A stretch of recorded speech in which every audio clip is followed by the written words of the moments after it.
All right, so let's look at paragraphs 3 and 4. Real quick, looking at these 2 pages, these are ones that you're going to need. So these are tone words. So these are things that I would say if we look up a tone, and some of the things that we're going to do the next couple of weeks, I'll ask you, like, what tone does he have? We can go through here and look through these. I would say that if you looked up one of these words, I would jot down like the definition to the side a little bit so that you can know what they mean and use them correctly next time.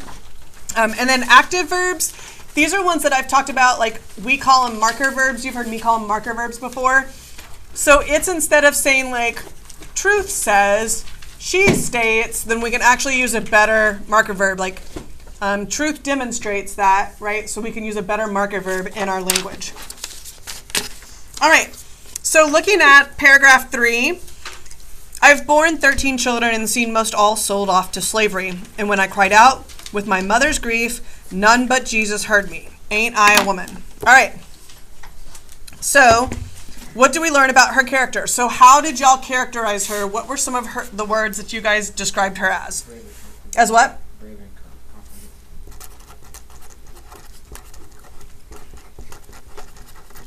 What else did y'all say? Strong? Well, how is this different than the strong that we said that she was on the last page? She was able to let go children. Okay, so then, is she physically strong? She's mentally. Yeah. Emotionally. Oh, good. So emotionally all around. or mentally. Yeah, I mean, but like if we're looking at a piece of evidence, right? Like this piece of evidence showed, well, I would physically, yes. I mean, giving birth to that many children, whew, during that time period, yeah, even now, whew. Okay, so good. All right, so what evidence, so which one do we like the best out of those? Emotionally strong? So somebody Google and see what we can get for emotionally strong. Is there a word for that, or what would the definition be? What can we, I mean, I don't mind emotionally strong, but how would we define that? Everybody's just staring at me.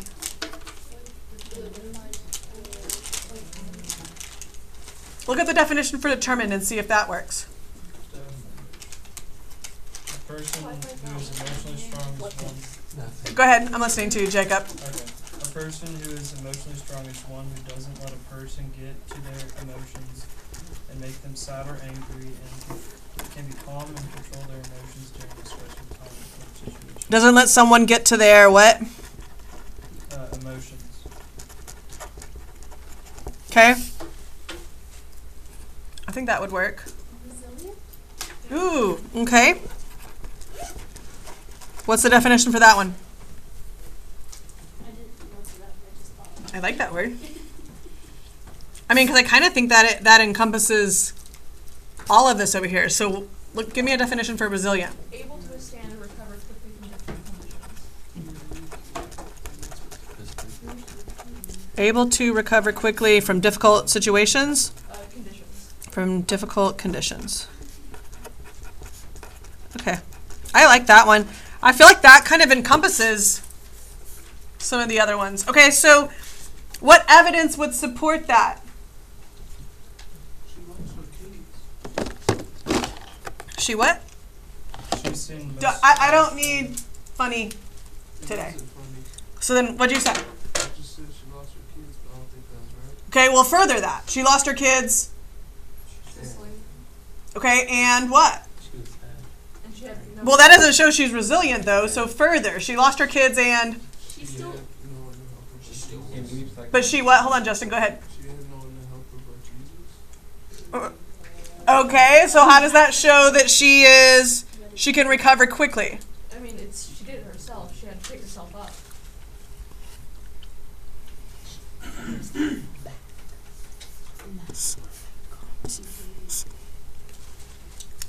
Okay, so I highlighted that evidence.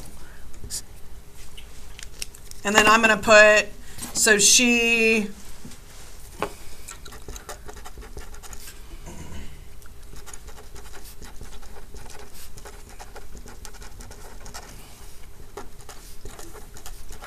But what did she continue to do? Fight. To what? To fight. For what? Her rights. To party? Sorry, it was going there. On her own, but continued to fight for her rights. Right? Instead of like feeling pity for herself, right? Instead of being taken back. And were y'all the ones that we looked at the situation and saw that she was the first one to... She was the first one to... Is this y'all's? Is this y'all's? Yeah, it is. Yes. Okay. She was 6 feet tall. Yeah, because I thought we said too that she was like, she actually fought and won a case in court. That wasn't us, but that belonged to you. That's, yeah. It's the first black woman to fight a white man in court and win. Yeah. Okay, so then that would go back to this, right? Parker, do you know where it is? It's in the tray. It's third period, right? Middle left. Okay. So then we go to this. What does Truth's metaphor about the cup reveal about her character? First of all, I think we have to really look at this metaphor because we have to look at what it means before we look at, like, what does it reveal about her. So here it says, if my cup won't hold but a pint and your cup and yours holds a quart, which one's more, a pint or a quart? Quart. You would rather have a quart of ice cream rather than a pint of ice cream. Wouldn't you be mean to not let me have a little half measure full?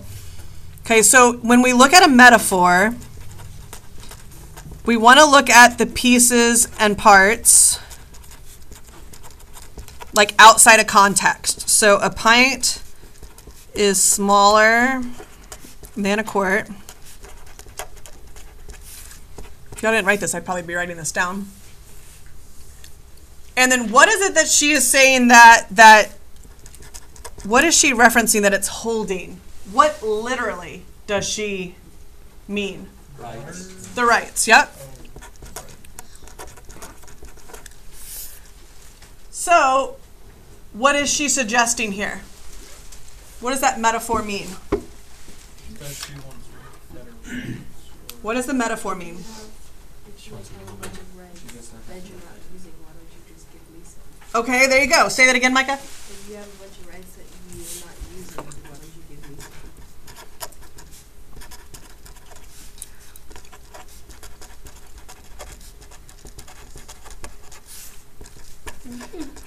Let's say some that you aren't using. I like that.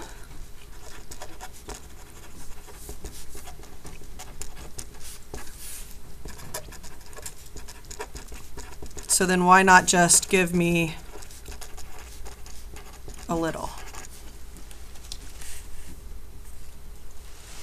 So we have to look at the pieces and parts of that metaphor in order for us to understand what does that reveal about her character. So again, what would you say?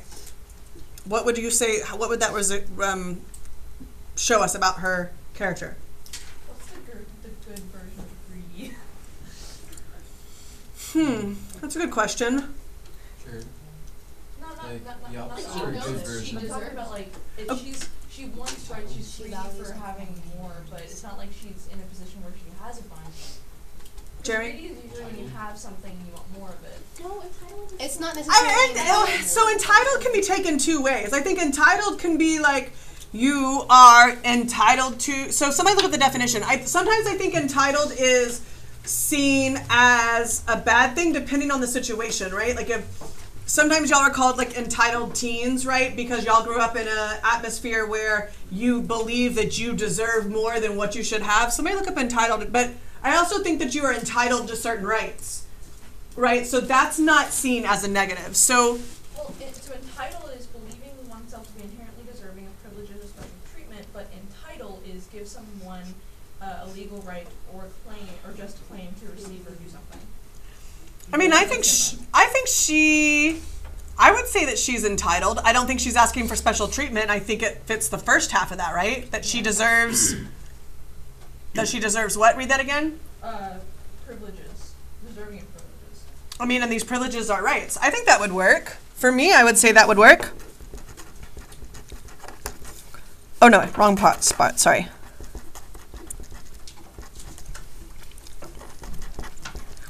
Read that definition to us one more time, sorry. That's okay. Believing oneself to be inherently deserving of privileges or special treatment.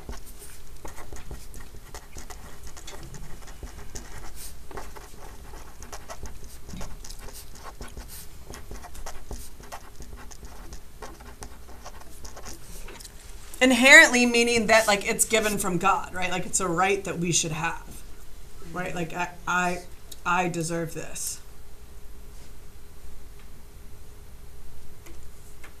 She's like, you have rights, therefore I should have rights. If you have a lot, you should give me. I'm okay with that one. So then we get into the next one that says, and it's actually the question about the part before. Then they talk about this thing in the head. What's this they call it?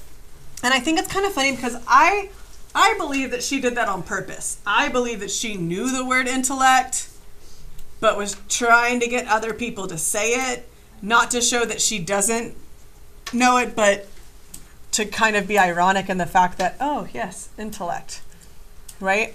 So what connection between intellect and civil rights is Sojourner Truth rejecting? So what is the belief that is out there tied to intellect and civil rights that she says is not true?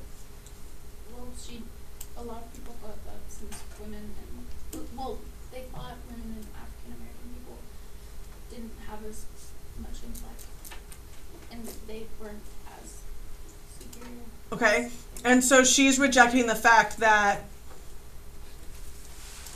I would say that she. Well, but the big thing they would like argue about is just like, well, if we give them the right to let's say vote, they don't have the intelligence to make a good decision that it would affect us badly. Even though, ironically, only white men could get education. Yes.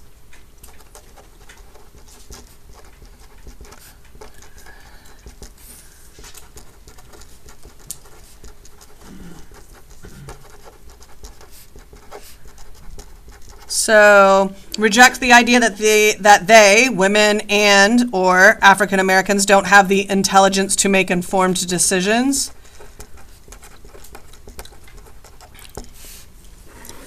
And I would say, and we're going to scribble out this last one, and that equality has anything to do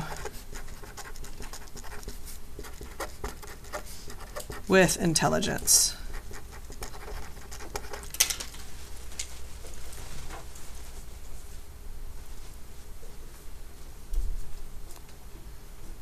Good. Look at what we had to do first, though. In order to understand that, we had to look at the pieces and parts of the metaphor in order to understand that. All right. Then that little man in black there, he says women can't have as much rights as men because Christ wasn't a woman. Where did your Christ come from? Where did your Christ come from? From God and a woman. Man had nothing to do with him. Okay, so how does Sojourner Truth use the religious reference to Christ to counter the argument made by the little man in black? She basically said that, like, without a woman, there would be no God. Like, he wouldn't have been able to do it. Yep.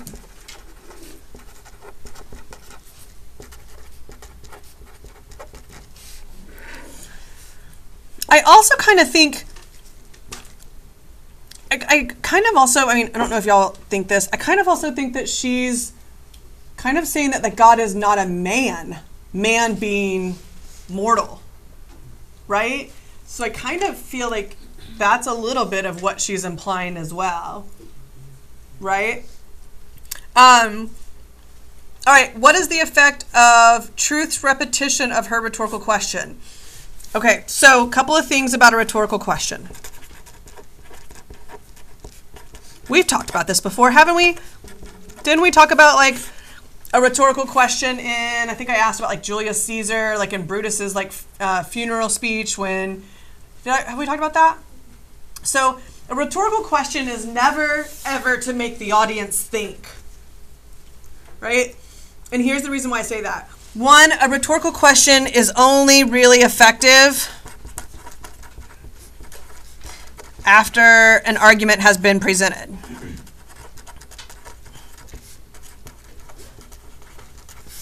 Meaning, if you ask a rhetorical question too early, then the audience doesn't have anything to evaluate that question on except for their own opinion, and many times their opinion is wrong, right?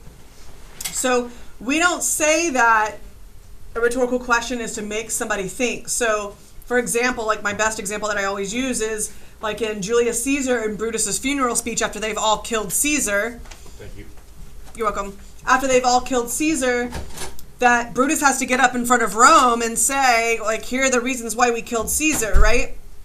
So as he's going through all these reasons of why Caesar, like, how Caesar treated them, he says, like, Caesar just wanted you to be a slave. Like, he treated you like a slave. Anybody here want to be a slave? That is not a rhetorical question where the people in the audience go, huh, slave. Let me think about that. That might be cool. Like, that, it's not to get the reader to think, right? It is to logically reason them into this. Now, I take this one also kind of as an Oprah moment, right? Because she starts it with that little man in black there. How many little men in black are there, do you think? Probably a lot. Probably quite a few. So when she says, where did your Christ come from? Where did your Christ come from? I feel like it's an Oprah moment of like giving away a car. You get a car, you get a car, you get a car, right? So she's like, where did your Christ come from? Oh, from a woman? Yes. Where did your Christ come from? Oh, yes, a woman. Where did your Christ come from? Oh, yes, a woman. Right? So I think here, when we look at what's the effect of truth repetition of her question, I think it shows that she is asking multiple people the same question that has only one answer, which is what? A woman. Does that make sense? She doesn't look out and look at one person and go, hey, where'd yours come from? Hey, again, where'd yours come from? She's looking at all the men in black there, right? Okay, now look at this question. What do the religious references and the rhetorical question reveal about truth's character? So now let's say, what does this reveal about her character? That she is what? I'm just educated. She's educated in religion. So you could also say that she is religious. Yep. What else? This is a black woman standing in front of a bunch of white people, and she's looking at a white man and questioning his faith. What? She is confident. I would say it's even stronger than confident. Arrogant. So again, I think like arrogant and cocky like has this very negative tone, and again, she can't be like, y'all are idiots, right? I mean, because she still doesn't have any rights. She wants them to get on her side, but I think she's like, I would say kind of bold, right? Yeah. Cocky and bold are I'm cocky, right? Yesterday I said like I'm good, right? Like we're gonna go through. I'm good. I'm bold too, but I'm cocky. Showing an ability to take risks. Bold is Confident and courageous. what did it say? The second part was what? Confident and courageous. Is the second part of bold? Yeah. It's showing an ability to take risks, and then semicolon. Confident and courageous. I like that one. I would say I could look at that one. In fact, I want to write that one next. I would say I could look at that one and say that she's bold because she literally points out multiple white men in the audience, or even the women in the audience, right? Like whoever is denying her this right. All right, paragraph 6.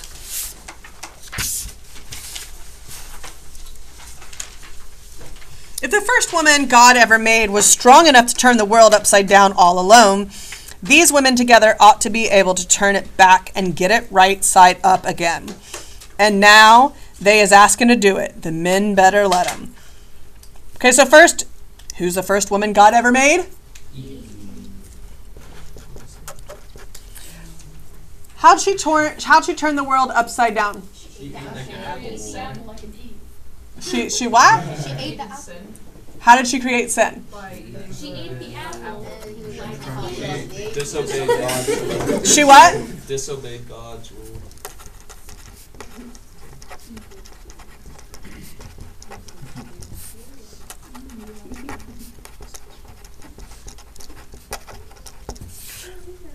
So then I also want to say, like, I want to ask, like, why is the world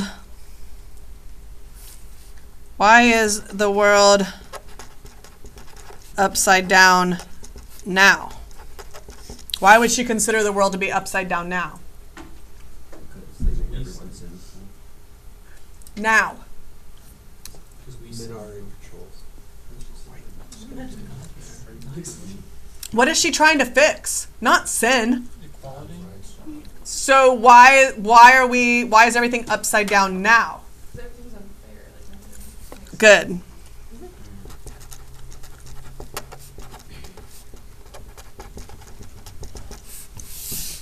Okay. What does Truth's use of this biblical allusion suggest about her character? She's what?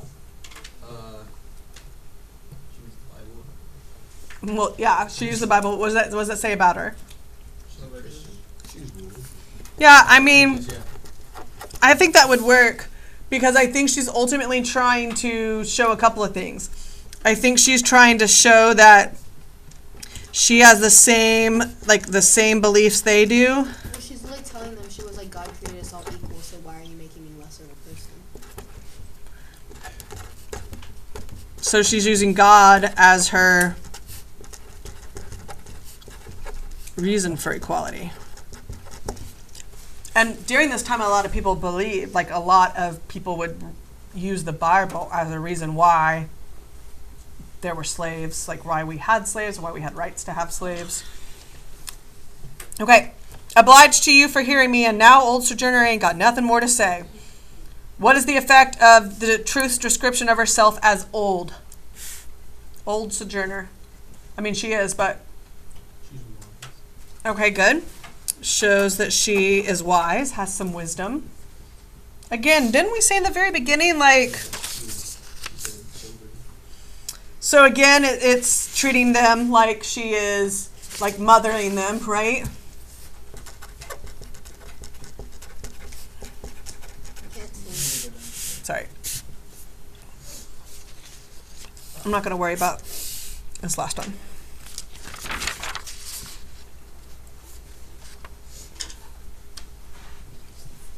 Got it? All right. Pull out your rhetorical situation and let's kind of finish. Let's look at the exigence real quick for this one.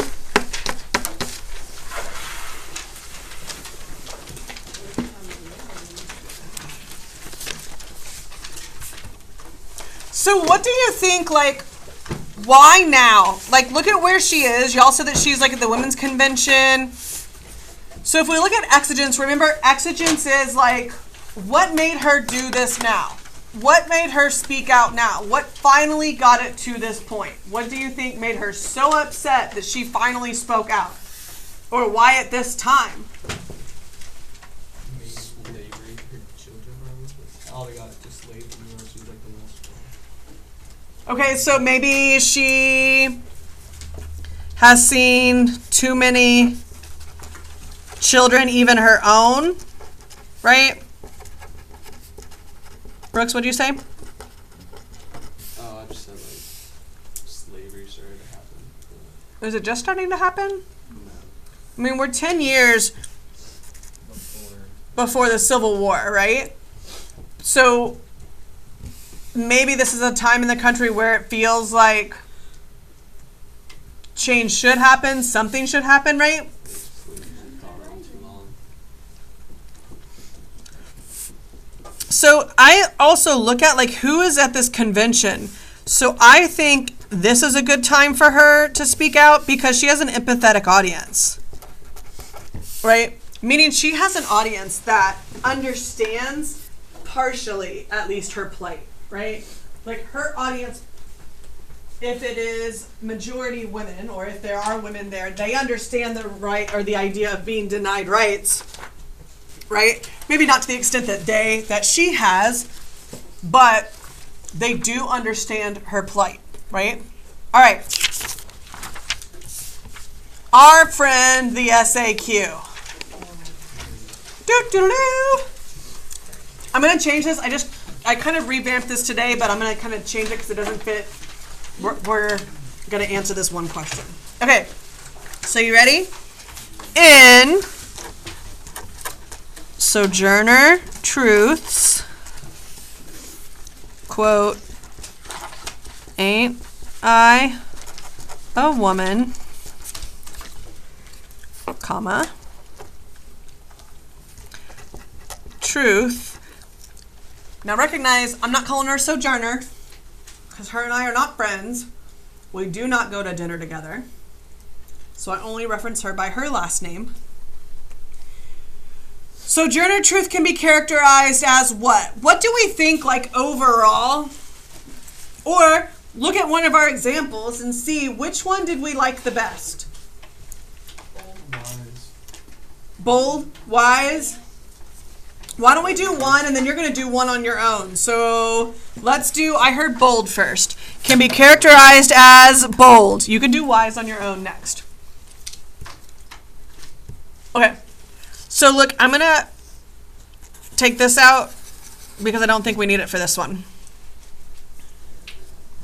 So let's go find our piece of evidence. What piece of evidence do you best think shows her boldness? So didn't we define bold on here, right? Yeah. There it is, yeah. The pointing out the man? Yeah, that's bold. Okay, so I think we can, so if we're going to use this, is it just the fact that she points him out or what she does when she points it out? That's what she says too. Okay, so I think this is the part that we want to use in our piece of evidence, right? Because how do we have to embed stuff with what? Context. So we can take the part before, right? So we can say in paragraph 5,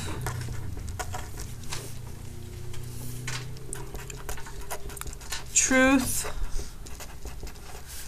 points out a little man in black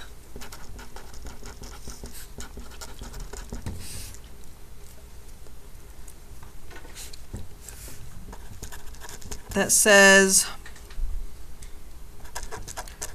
women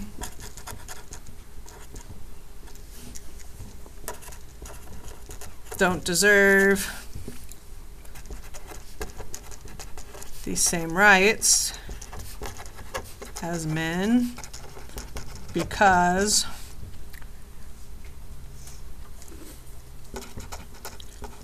Christ wasn't a woman. This is a little long, but it's okay. And then we'll do our two questions. Where did your Christ? And I think we actually have to, in our quote, put both questions in there, right? Because it's not just once. So I think that we really have to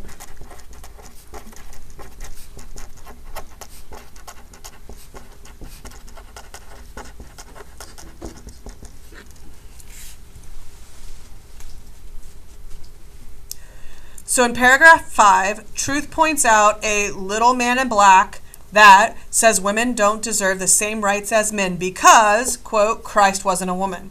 Where did your Christ come from? Where did your Christ come from? So that's embedded text, right? I'll give you a minute to write that.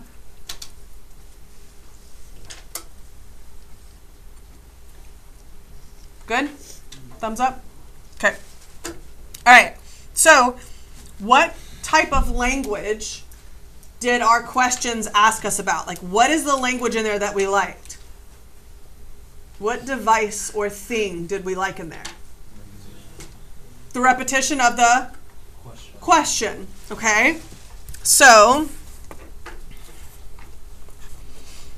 Truth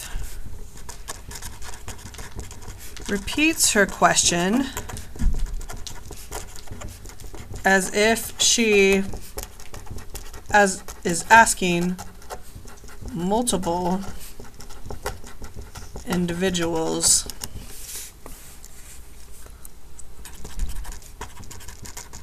the same question that has the same answer. So there's where we're talking about our language, right? Now, we said, we go back to our definition of bold, right?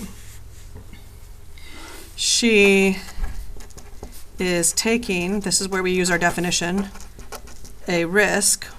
Why is she taking it? Like, what risk is she taking? Being like out there and like calling people out. Okay. So blunt about it. Like, But why? Like, what is she being blunt about? What is she questioning? Okay, so she is taking a risk by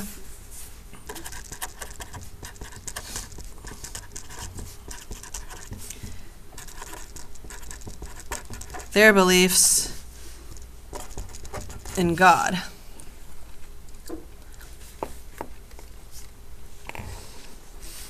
Comma, and is courageous because she, what? Bold? We can't just say she's courageous because she's bold. Or would you, do you have to do like the definition of bold? Well, yeah, I mean, we did right here, right? Taking a risk is the bold part. Ability to take risks is the definition of bold.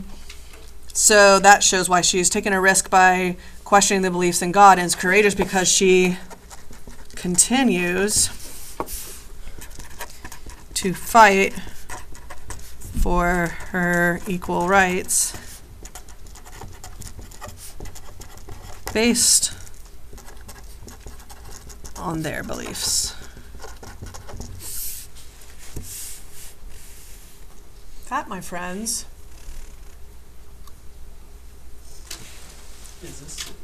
is a really good rhetorical analysis. Now, what this is not summary.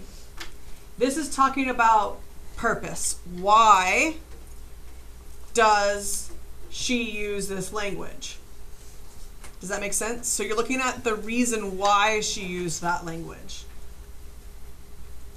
So, Sojourner Truth, in Sojourner Truth's Ain't I a Woman, Truth can be characterized as bold. Gets a little tricky with her last name, huh? In paragraph 5, Truth points out a little man in black that says women don't deserve the same rights as men because Christ wasn't a woman. Where did your Christ come from? Where did your Christ come from? Truth repeats her question as if she is asking multiple individuals the same question that has the same answer. She is taking a risk by questioning the beliefs in God and is courageous because she continues to fight for her equal rights based on those beliefs. So look, so when we're talking about a definition,